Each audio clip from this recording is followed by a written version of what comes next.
You are listening to Phone Eats First. Hello, everyone. Welcome back to Phone Eats First, a podcast about romanticizing your life and finding inspiration inside and outside of the kitchen. My name is Corey. And it's Pryce. I'm back. Pryce is back for a three-peat. And today we're going to get all into friendship and long distance and long-term friendships and all of that fun stuff. But first we'll do a off the noggin weekly report. So, Pryce, what are you reading? I'm reading, I think I was reading It Ends With Us the last time we were here. I'm still reading it. I wanted to go see the movie with my sister. So hopefully by the end of the month, I'll be finished with it and it'll still be in theaters. Or maybe next time she's on the podcast, she'll still be reading it. I'm reading book 3 of ACOTAR, Court of Wings and Ruin. Almost done with it. Also, I missed our little introduction. We're in San Diego. We can see the ocean right there. And we're using one microphone because it's a learning work in progress. Yeah, so I'm figuring it out, but I only have one connector from the microphone to the laptop, so we're going to share. So bear with me. But we do have video, so...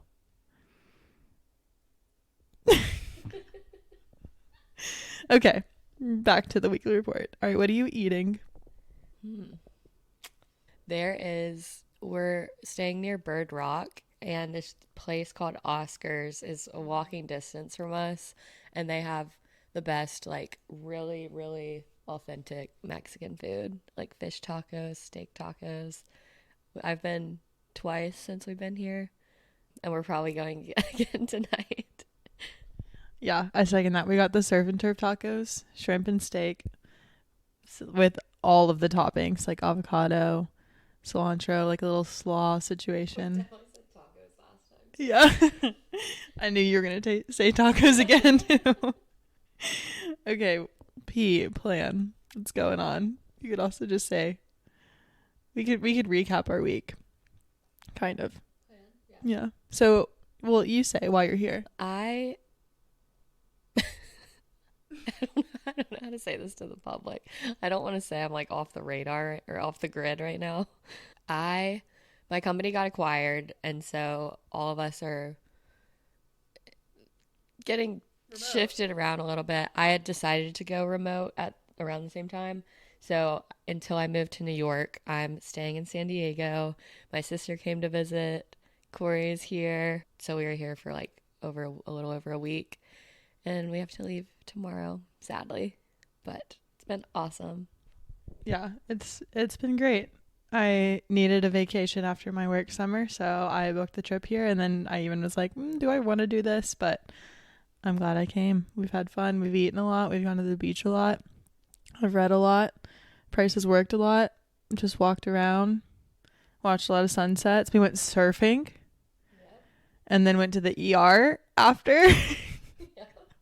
We're okay though, don't worry. Everything's fine. Okay. All right. Oh, obsession. I'm obsessed with California sunsets. What about you? I'm obsessed with California in general. I think I've known that for a long time. That's my obsession right now. My obsession in like a month will be probably a new city. But right now right now it's San Diego. Yeah, I would like to move here. If anyone knows how to afford to live here, let me know. All right, our recipe, I don't know. I feel like I haven't cooked in a long time.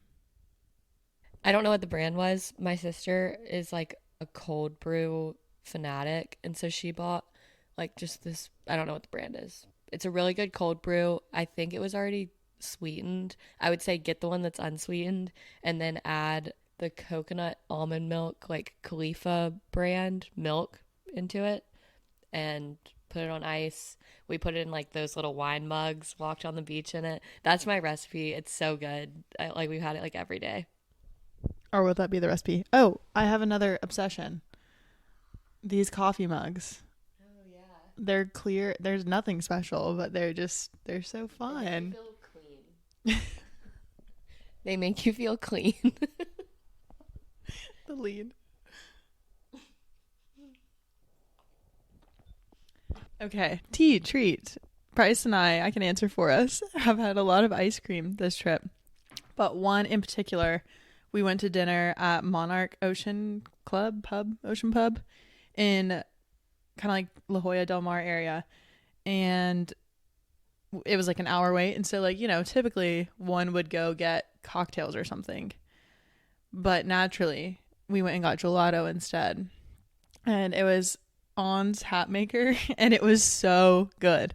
And we walked in, and the woman was like, "Have you been here before?" And we were both like, "Nope." She's like, "Okay, well, you can try everything." And Pryce is like, "Sure.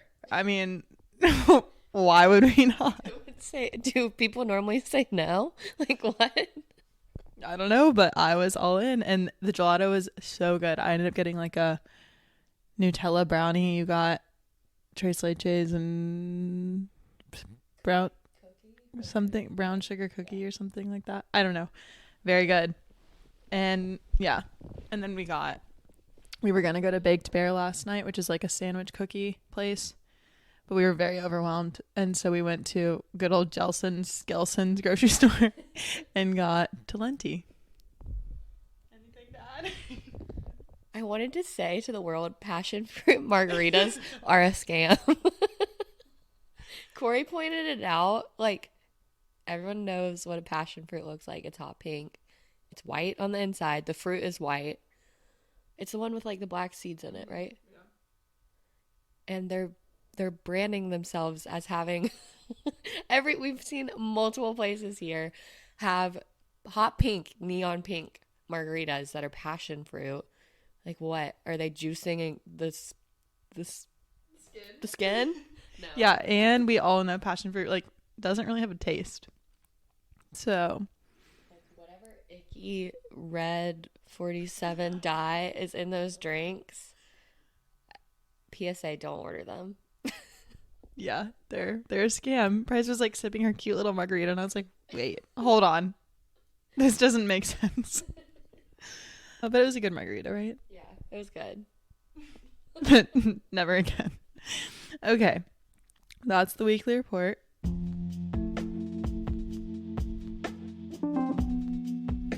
Okay. We're back with our... I made a little backstory of how Pryce and I met, because if you don't know, we've been friends for a long time. like since we were like 4, but we didn't even know it. But that's when... Since like... How old are you when you're in like 6th grade? Or like 5th grade? When were we playing Jammers? I'm not capable of doing that math. But like what grade were we? Yeah, 5th? So we've been like real friends since 5th grade, but we've known each other since we were 4. It doesn't really count. We were like 14 as freshmen in high school. 11, 10. That's great. That's even longer than I thought. Let's just say we were like 10, 11, 12. And it's like 15 years. Hey Siri, how old is a 5th grader? As of 2021, Tyler the Creator reaches 30 years old. This answer is from That's not what I was looking for. Between 10 and 11, you were right. Yeah, so that means we've been friends for 15 years. Whoa. I can't even imagine I've been alive that long. Okay, well, here's our story of how we met. Once upon a time in a faraway land in Jamestown, North Carolina, at the JYL soccer fields, 4-year-old Corey and Pryce were on the Gators co-ed Bumblebee League team. Corey with her almost white blonde ponytail and Pryce with a massive bow on her head. Little did we know we would be here. I wrote 21 years later. Oh yeah, because we were 4. 21 years later. Yeah. Whoa. Then we get to middle school and Jamestown Jammers, which is what you were just talking about. Yeah. Somewhere between 5th and 7th grade, we were on the same team and had our carpool going again, and obviously didn't remember being like JYL teammates. And that was when we really became friends for the first time. I thought you were cool. You were my first real friend that like didn't go to my school, and you didn't live in my street. Like I didn't come over to your house and like play. That's how I All of my friendships formed. It was like dance. I danced for like 8 years, and then my neighbors were like, you need to play soccer. And I'm so glad I did, because I feel like every friend I've ever had has played soccer at some point in their life. Or I'll meet someone and I'm like, I like this person, and then I find out they played soccer at some point in their life. But yeah, that's like funny to think about. It's like the people that you didn't go to school with that were finally like, you were branching out. You were like making new friends. Like knowing someone outside of Florence at an elementary 5th grade classroom, like heaven forbid. And I mean, it was convenient that you were a neighbor, because then we could be neighborhood friends, but you were still like a half a mile walk away. And then you would like drive to me before you like had your license. Wait, I forgot about You were such a rebel. And then I asked my mom if I could drive to you one time when I was like 15, like very much had my permit, but just wasn't allowed to drive alone. She was like, you know, it's up to you, but like you could get in trouble. And I was like, oh no. So I totally forgot about that. That's hilarious.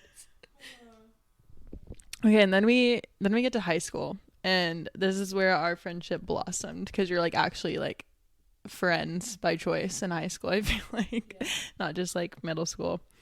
We weren't like the best friends or by any means, but we always stayed in touch, whether it was because then we weren't on the same teams anymore, but we played against each other. And this is when like the Clydesdale and the Full were, or no, we played together one year of PTSD. What a weird time. A lot of shuffling around that time period. Like, I think soccer just makes you really good at like making friends with people, because like you're getting we merged and you were on new teams. Everything was like a little chaotic all the time, but I feel like that's like, I don't know, the girls that I'm friends with are like really good at like just what's the word I'm going for, like adversity, like acclimating. Yeah, just like making new friends and, like, Wait, it's like a company getting acquired, but your team got acquired. yeah, like you just figure it out. But yeah, we would play against each other. We were on the team together one year. Played against each other in high school and club. Well, not really club, I guess. And since we lived in the same neighborhood, I made Pryce be friends with all of my high school friends so that we could keep hanging out. And so we'd like go to parties together, aka at my house. Pryce would just walk over and then her dad would pick her up. And we would have our Cold Stone dates, which is funny that we've had so much ice cream here, because I don't know why we did that, but it kind of happened. I feel like we went like, It was always like we did it every like maybe a year. Every year we would we'd have some reason that like we needed to catch up or we'd have time, and it would always be like a consistent, like we'd go over boys, like our current relationships, what was going on, like I can't really, maybe we were just like young and immature and we would catch up on boys, and like maybe girlfriend, like funny little drama. I feel like neither of us really had that, but every year, same place, Cold Stone. yeah, which is kind of like funny. Like I like really enjoyed just like listing out this stuff right here. I mean, this is like the majority of it, but like, because then I realized, like, now I know I'm a very like intentional friend of like keeping people in touch. And I was like, oh, well, like we even did that in high school, which is kind of fun to think about. And then also I forgot a very important piece, like when I would come over to your house and we would like kick the soccer ball in the front yard and just talk for like hours. And then poor Erin, like she was not cool enough to like hang out with us, but she like tried. We're on blast. My sister and I are like, oh my gosh, I feel like we have to. My sister and I are like best friends now. Like, could not be closer. People are like, how are you guys so close? But when we were younger, like, this is the funny thing about being friends for 16 years. Like, you've seen it all.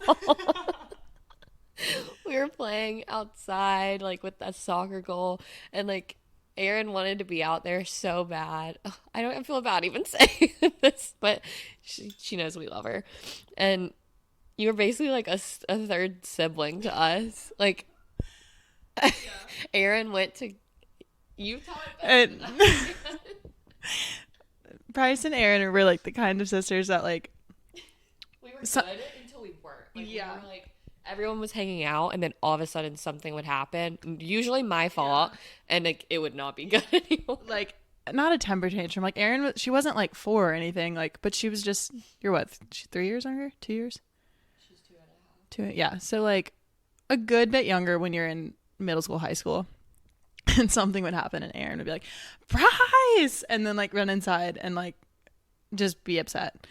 And one time, I don't know what came over me. It was a very intrusive thought, I guess.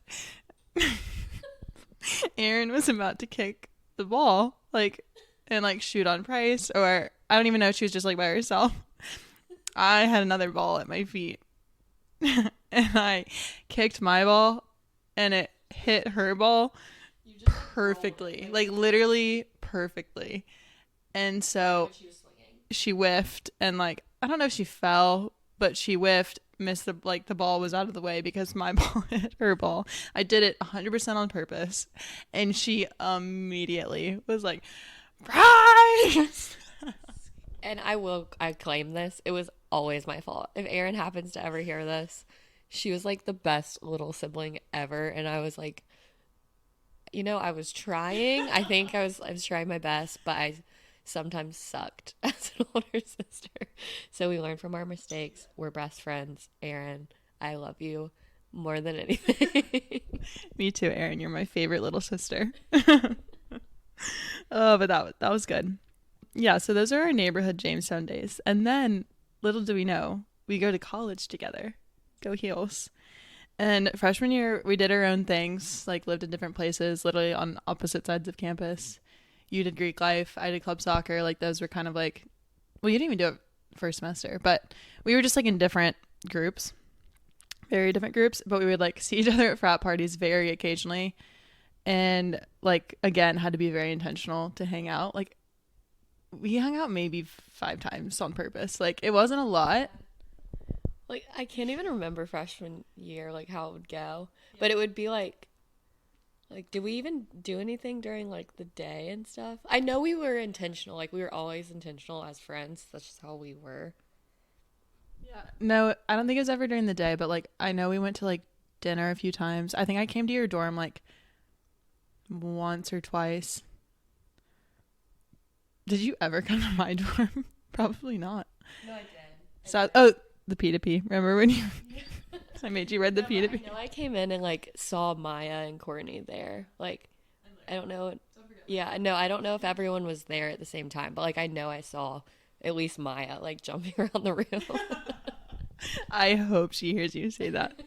But yeah, so freshman year was just kind of like still very much friends, but then all of a sudden, like sophomore year, roommates shared a room, and it was the best year ever. We were intentional because we were like, oh, like maybe we should just live together next year. Like, that's the good thing about it. Like, all of the friends I've ever had, I'm bad at keeping in touch with, but like, it's like an unspoken thing.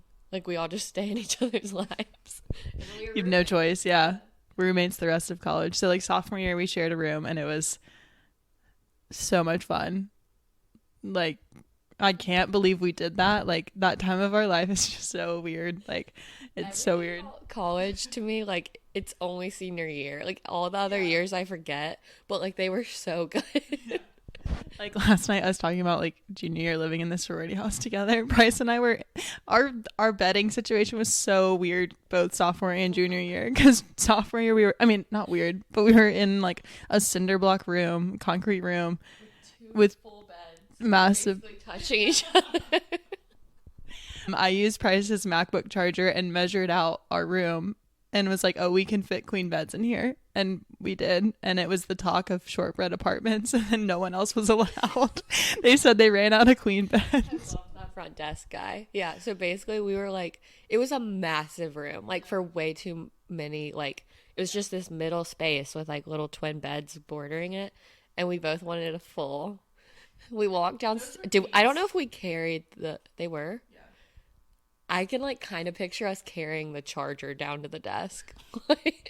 Like we told this man, we were like, I promise they'll fit. And he was like, guys, like you can't regret this. If it doesn't fit, you're not getting them out of your room. And we were like, I promise it's going to work.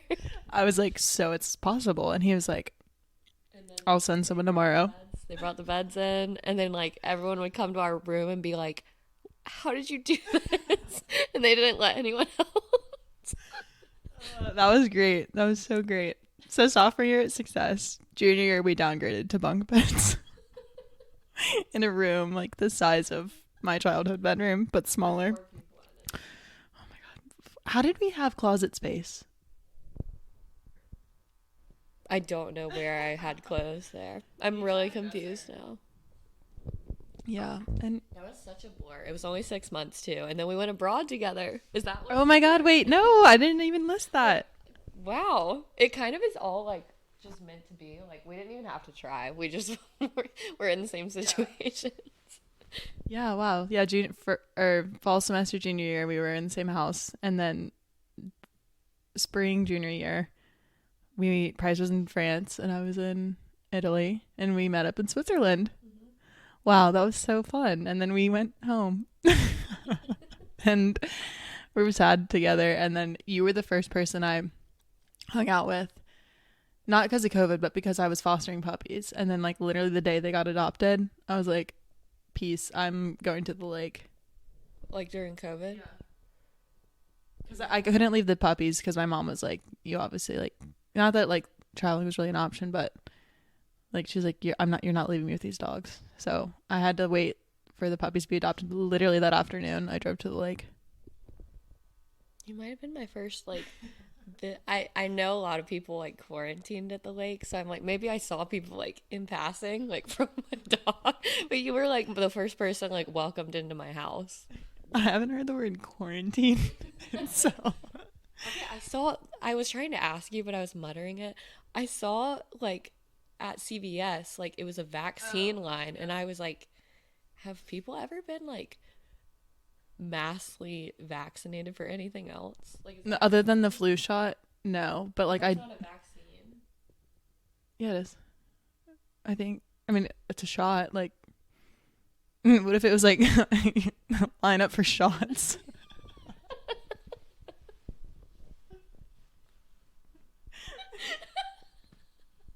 The shot line at CVS. Okay, maybe that's why it said vaccines. Or like injections. That's also not good. I was like, why does it say that? Like, like permanently. You know what I mean? Like for COVID, but I guess they still have the little COVID cubby of like. We're still getting vaccines though. Like I get it, but I was just like, whoa, I haven't seen that in a really long time. Yeah. Okay, and then I listed out some more core memories. We covered a lot of them, but like one being the carpool to soccer practice. Not even core memories, just like unlocked memories. There were so many people in that car with us that like you were consistent, but I feel like there were just so many people like that would come through the car.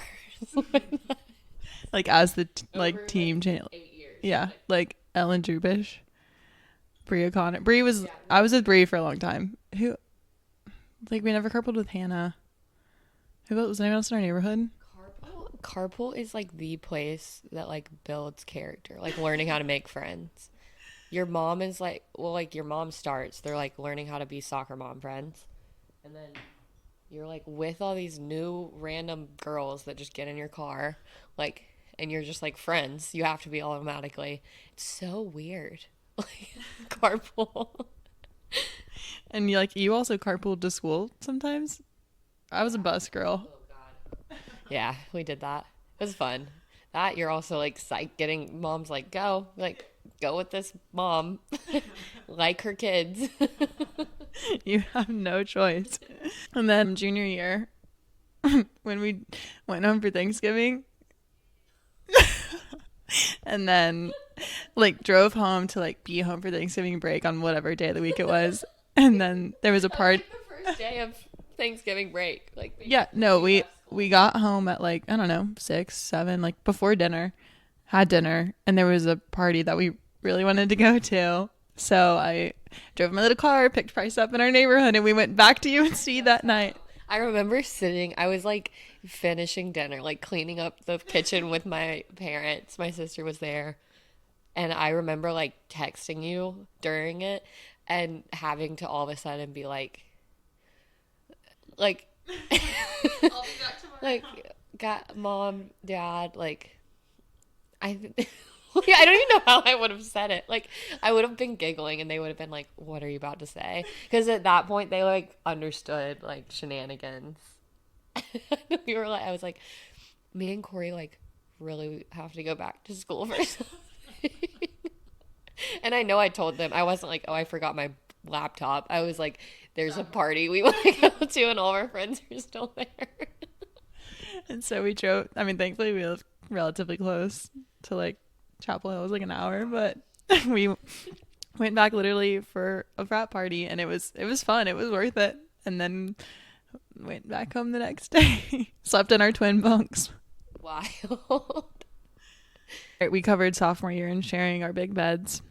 Also, important detail: you were the reason that I started my notes app of like my quote journal. Really? Did I say something? Like you were the reason it started, because I was like, oh my God, I have to write this down. Do you know what I won't share all of the details. It was sophomore year, and you woke me up in the middle of the night, like came to my bed, my queen bed, tapped me. Literally were like tapping me.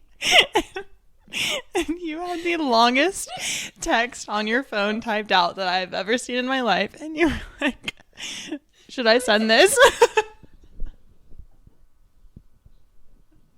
Oh my God. Whoa. I thought you were gonna say like, you know, the like thing where I wrote down happy things during the day, like those notes. I was like, oh, that's so cute. No, my notes app that has like flame emojis at the top, because it's like, it's all the quotes of our friends, but you should be honored that you were the reason it started. So embarrassing. She didn't send the text, don't worry. Yeah. Because then I woke up and I was like, please tell me you saved that. I know you were like, dear God, don't do that. Like I remember you being like, absolutely not. Like you like took the phone and you're like, no. I read the first 3 words and was like, no. And I wish I remembered them so badly. It wasn't like you up, but it was... No, it was long. It was like this long. No, but like the first 3 words were all I needed to see. I didn't read the text. Isn't that great? And then also literally anything that happened at Cotton Street senior year, which like you said senior year is like college to you, and I agree. We had the best senior year ever. I'll never stop talking about it. There's so many good stories in that one. Yeah. Like I didn't even write any down just because every day was great. Like the Spider-Man thing. That's like what I picture, or like just like the amount of people that were in that house for different reasons. Whether you were living there or visiting or breaking into our windows dressed as Spider-Man or like stealing the Cotton Street sign. Oh my gosh. Wow. Yeah. And then now we're in our post-grad time, and what's weird is to transition a little bit more sentimentally. Like anytime we're together, like you and I, and also just like our friend group in general, it's like weird how much more we appreciate the time together, because it's like you don't know when you're going to see each other next. I mean, for the most part, like we almost always have something planned, which like I definitely don't take for granted, but it's like we like all know we have to have something planned, because we're like, okay, when's the next time we're going to see each other? But now it's like we went from like seeing each other like, you know, every once in a while growing up, and then in college like literally every single day and sleeping in the same room. And then all of a sudden it's just like, oh, we live in different states. All of our friends live in different states. But like here we are in San Diego. You're coming to Raleigh in like a month-ish. I'll visit you in New York a lot. Ski trips. Like, I don't know. It's just really weird how it's like a whole new world. Like, and you learn how to get like comfortable with that too. Like all of our friends are so busy with like a billion things going on besides just like work and family and relationship. Yeah, it's like an unspoken thing with like a lot of our friends. Like I feel like I don't like, and I feel like with some people it would feel like you like artificial and like task. Like I think that some people actually like try to keep up in a way that like they feel like they have to be friends with people, like text all the time or just like have these kind of not annoying check-ins because that's nice, but like just like it feels forced. And like our friendships are so strong and steady, and I don't know, I'm trying to think of like what makes it like that, like the genuineness to it, that like I could go for like weeks, months, not months, but like weeks without talking to people, and like there'll be like funny, it's like it's that group of my really close friends, it's just so stupid to me, but they'll like every single story I have, or they'll like we'll text each Me. other, like that's what I mean, we'll text each other like, hi, I miss you, and then like the other person won't respond for like 3 weeks, but like we both do it occasionally, and I'm like, that's all we really need, and like a solid plan coming up in the next like 2 months, and I'm like, we all just go on with our daily lives, and then it comes to this time and it's like nothing changed. Like if I went through my, specifically Savannah Clausen, if I went through my text with her, it's like, hi, 2 days later, hi, a month later, miss you, let's catch up. Yeah, never catch up. And then like a month later, oh, we finally have our phone call. And then again, it's just like, hi. And like we never actually like converse. One of our friends like that is so genuinely intentional about like keeping up with all of our friends, and then just also like other people she's really close with, and like I don't know how she does it in a way that's like really genuine. Like it's not forced. She has a lot of really good friends, and I like aspire to be like that. And Caroline Harris is good at it too. I'm like, a lot of our friends though are just like just steady enough and exactly what you need.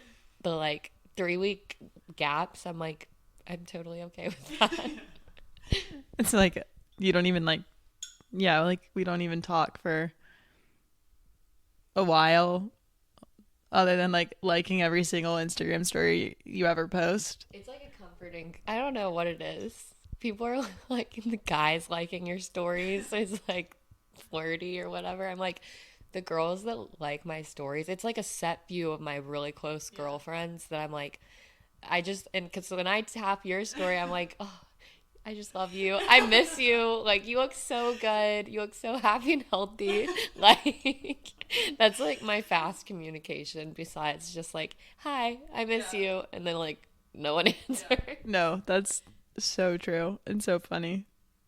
Like Rory, my cousin, is, if I go through my notifications, because I like dump all my stories at once, and it's like literally Rory. It's a funny one to me, but like, I'm just like, oh, like, miss you too. Yeah. Okay, so what do you think are some keys to maintaining a friendship for this long, or just in adult life? I don't even, obviously we've talked about being intentional, and you do have to try, but also I feel like the friendship has to be important enough to want to try, because it's hard to like really stick with it. I feel like a lot of it, it's like trust.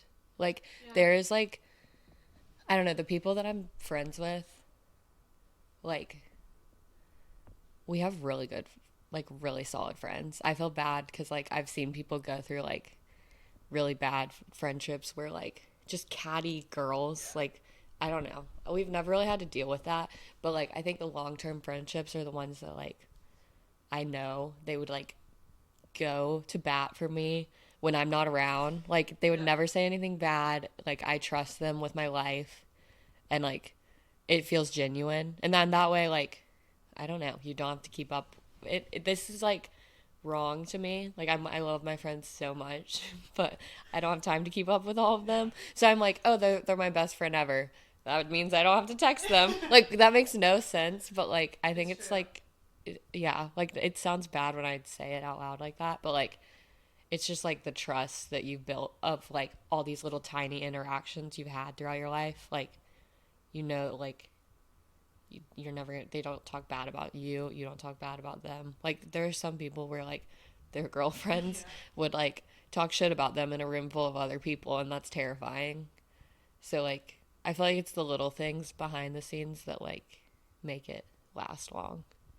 Yeah. So to answer how to keep up with long-term friendships, you don't, because you don't have to. Okay, next question.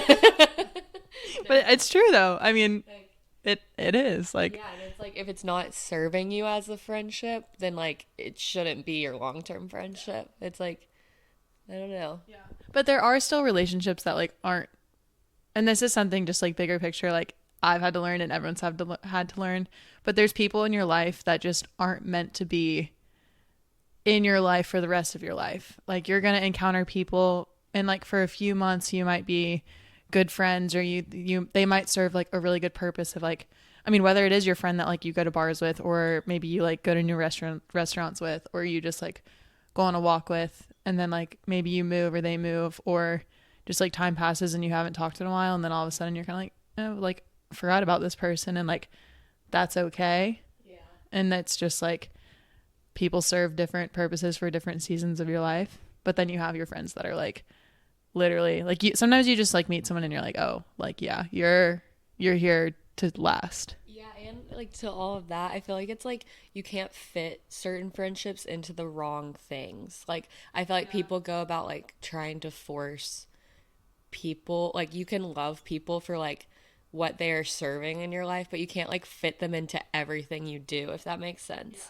Like I feel like we've served different purposes for each other throughout our 16 years. Like at one point we were like just soccer friends. Like we needed to be like at soccer, like you were my go-to girl. But like at that point it might not have meant like you were my like dinner friend or like high school friend, like my like go-to for everything. And we didn't like force it. Like we weren't like texting each other like nonstop like do you want to go to dinner, like it wasn't like that. So it's like even today you can't like force, I mean we're all in different cities too, like you like you'll have long-term friends, but you can't force someone into every little box you have. Valid. So valid. Okay, what have you learned about friendships in your 20s that you wish you could tell your younger self? Corey, what have you learned about friendships in your 20s that you wish you could tell your younger self? I know, I'm thinking too. I literally like wrote the question and I don't have an answer. But definitely that, and just in general, like everything in life, like it's not that deep, but the things that really do bother you or like stick with you are for a reason, whether it's like a lesson you're learning or like a relationship you really care about. And if like I hurt your feelings or something and like you were mad at me just for like a very simple explanation, but and it like really really upset me, like there's a reason. And like because like sometimes in relationships like a drama friend can be mad at you and you're like, okay, like I don't really like, what, like grow up, I don't really care. But if like I were to upset you, like I'd be like, oh fuck, like I messed up. And so it's just like how you react, how you feel about a situation, like is kind of telling of how you care about that person and how you want the relationship to either continue or not continue. So that's one thing, which like I've kind of like always been able to handle situations like this, I think, like well, of just like knowing like when to give my energy or not. But that's definitely something important to know. It's just like something like honestly, like it's cliche, but it's like some relationships are worth fighting for, and like sticking with people through like harder times, or and like honestly, like I don't think you and I have ever like fought or anything, but like just I don't know, like there's definitely been times where I've like hurt people's feelings, or like you just like kind of know maybe you didn't say the right thing, or I don't know. But so like knowing when to handle things differently versus not. And then also just like the value of friendships throughout your life. Like friends are so important and they'll like get you through everything. Like, cause like you have like your family and your significant others throughout life. And you can't change your family. And like you can change your significant other, but like at the time, like if you're going through something, like you like that's like the one significant other. You don't go to your other significant other to like complain or whatever. But like friends are like through it all. Yeah. I don't know.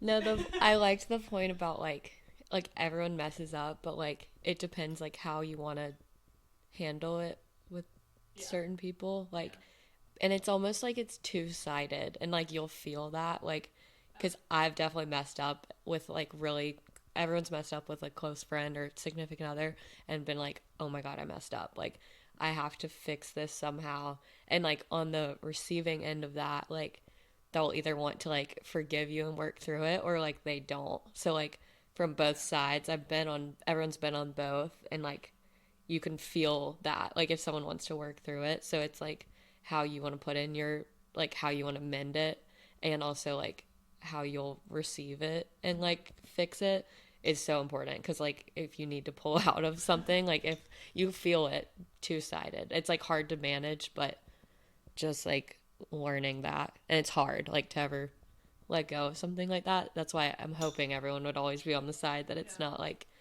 pushing, pulling, but yeah.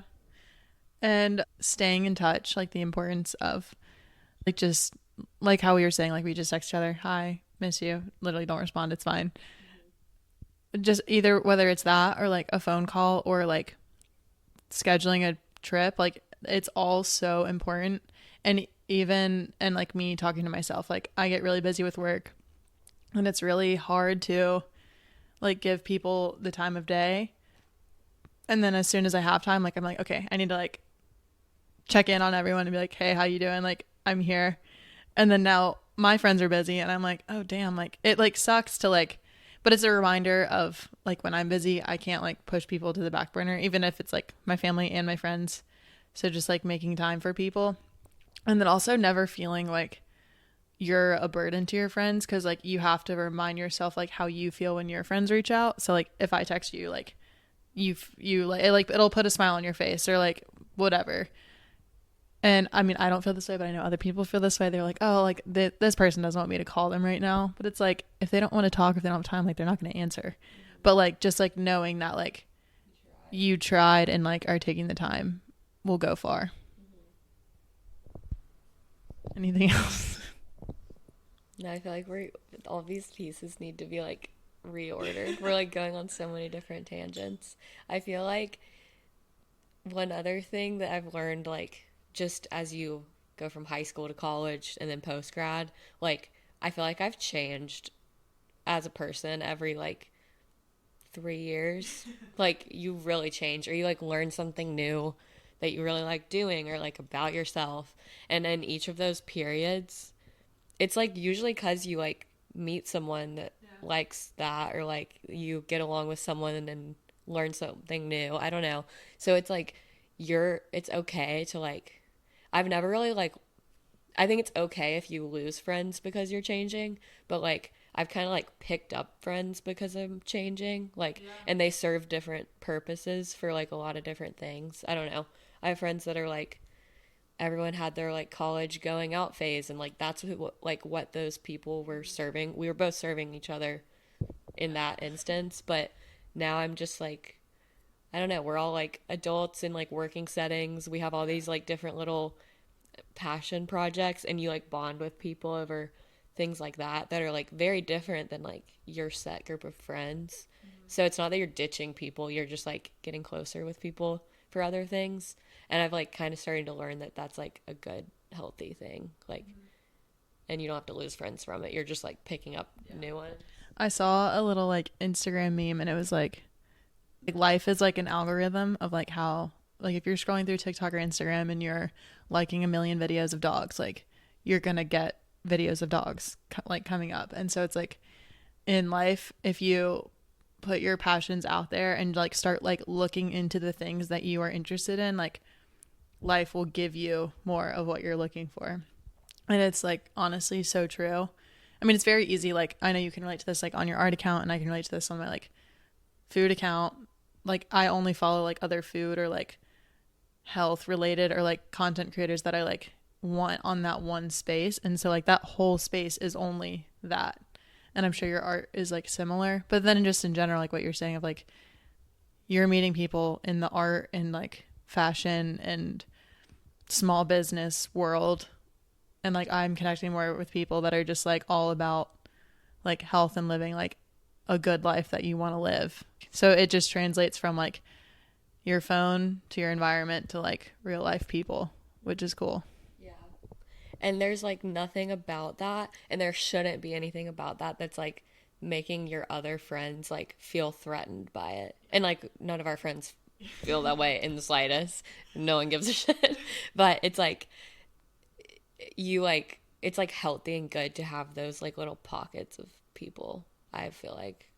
And like I feel like this is like your other topics, but like it's so normal and fine to like reach out to random people.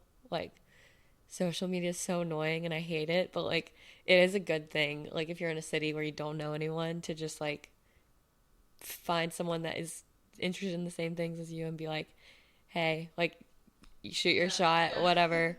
Like I've done that to people have done that to me, and I think it's really cool. It's like to just make friends that way. Like it feels weird, but it's, I don't know, people should not be scared to like just follow someone or like say like, oh my god, I love what you're doing, or like I live here, like do you want to go get coffee? It's like so complimentary to other people too. Like even if they don't answer you, it made them feel good about themselves, so like you can both just go on with your day.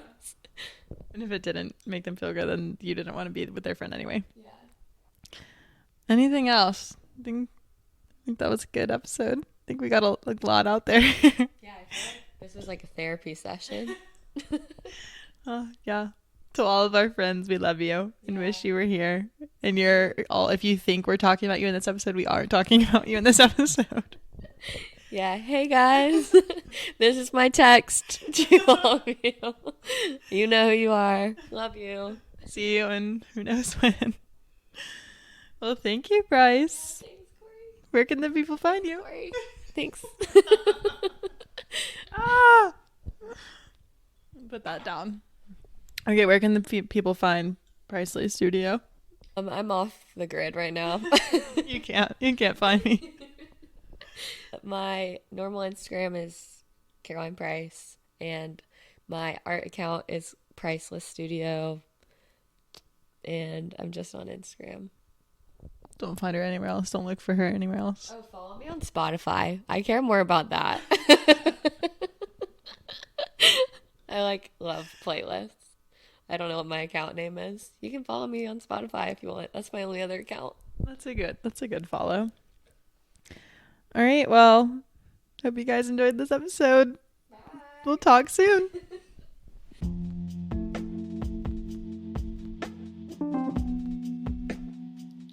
You are listening to Phone Eats First.